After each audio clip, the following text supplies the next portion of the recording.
seems like our reporter Mahlaku Komane is now ready. Mahlaku, thank you so much for your time this morning. So MEC just going into greater details there about the systems that have been put in place to ensure that, the schooling year for 2023 is smooth sailing. But first, as far as placement is concerned, what were some of your takeouts from the update this morning? Yes, good morning indeed to you, Mkolisi. Quite correct. Tomorrow morning, in terms of the issue of placement, what we do know is that parents will be, those SMSs are going to start trickling into parents. You heard the MEC there in his presentation speaking about whoever meets the criteria first. This is not just in terms of meeting the criteria that they've put in place, but also have you actually delivered the documentation or uploaded the documentation that was needed. We do know that there is documentation that comes with the application process, so that was quite important. There was a call that was made out to parents in terms of upload so that they can start, I suppose, filling up those spaces. He also did mention that parents not to panic. They have up until the 30th of November where they will be, the SMSs will be running in. There was a late registration period that was also opened up, but there was also a quite interesting, I'm actually going to bring the MEC in to speak to us about that, where he said, so previously in the system what would happen is that you would be accepted to the schools, maybe 2 or 3 or whatever of that you have applied for, and you would go in and click the school that you preferred of wherever you got the place. But this year things are slightly different. So let me bring in MEC Panyaza Lesufi and just ask him, how is it different this year in terms of that actual placement? MEC, thank you so much for talking to us. This year, how is it working in terms of the allocation of space at specific schools? Well, thank you so much, and thanks for the opportunity. Usually we send you an SMS and say we have placed your child, so you need to accept so that we know we've accepted.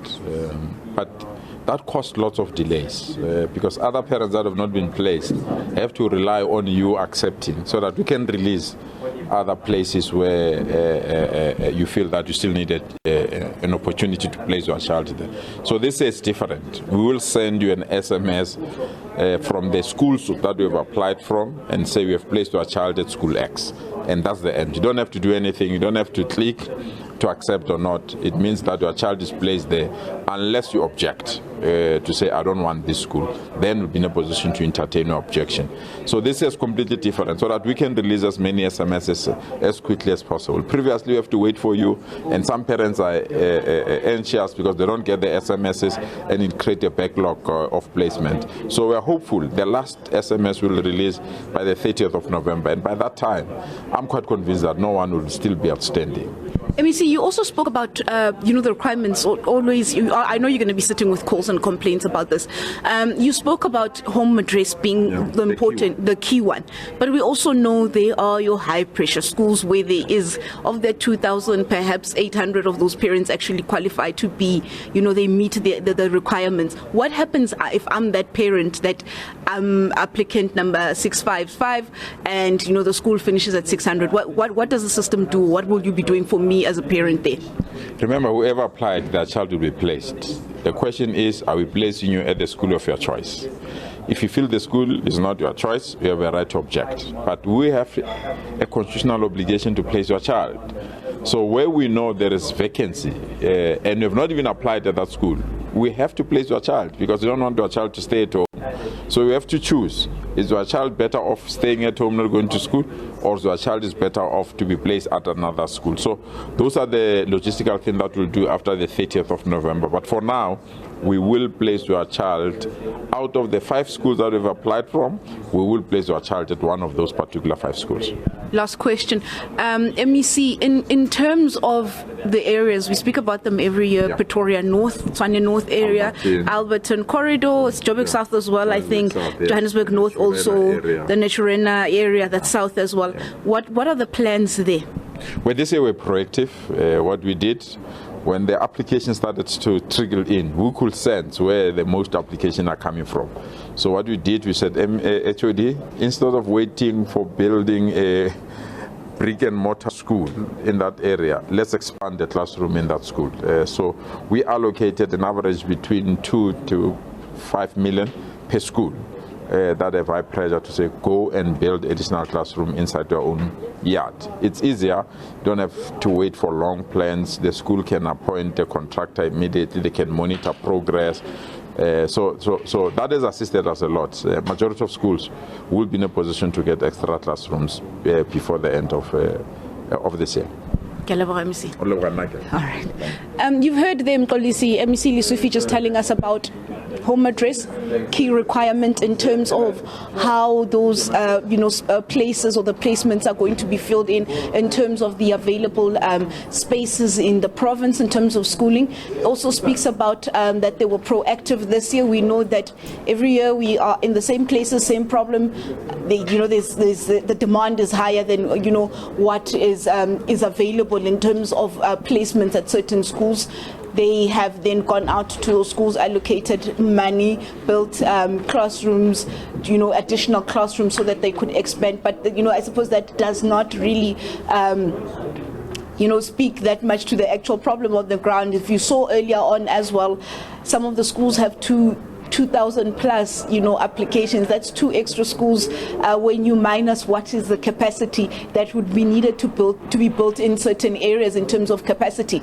So he also did speak about, I think it's in the Alberton area, where they were going to be building a school. Tshwane North remains a challenge. I suppose we are going to be seeing this as SMSs begin to trickle in the week or so. You'll be seeing your scenes at the district offices, unhappy parents. But for now, what we do know is that from tomorrow morning, parents in Gauteng that have applied for grade 8 as well as grade 1 for the 2023 academic year will start receiving those SMSs. These are parents that have also uploaded all the documents that were required of them, and after that, on the between the 1st and the 15th of December, they will be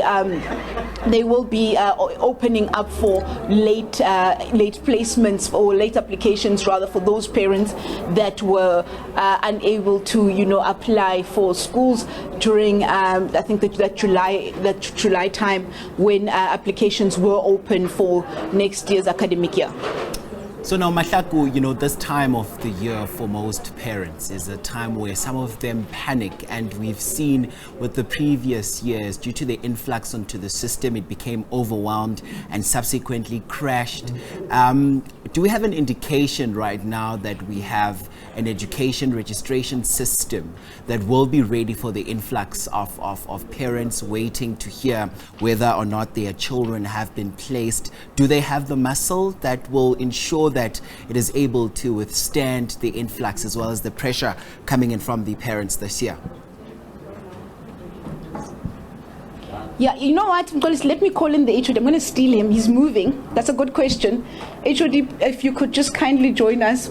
There is a question that we're going to ask you in terms of your system. We did see earlier on this year, there was that on the first day, in terms of the numbers and the mapping system that happened.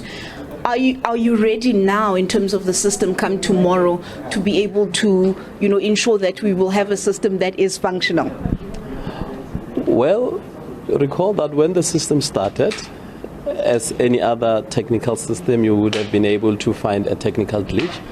But beyond that point, the system was a flawless, seamless system. And that is why we are so confident that we have now been able to check on the back end of the system. We've been able to see the number of learners.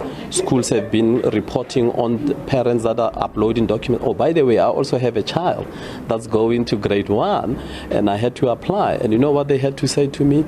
That there was a document that I did not upload because I had missed it. So it demonstrates that the system is working, and we are quite confident that we will be getting the system to operate.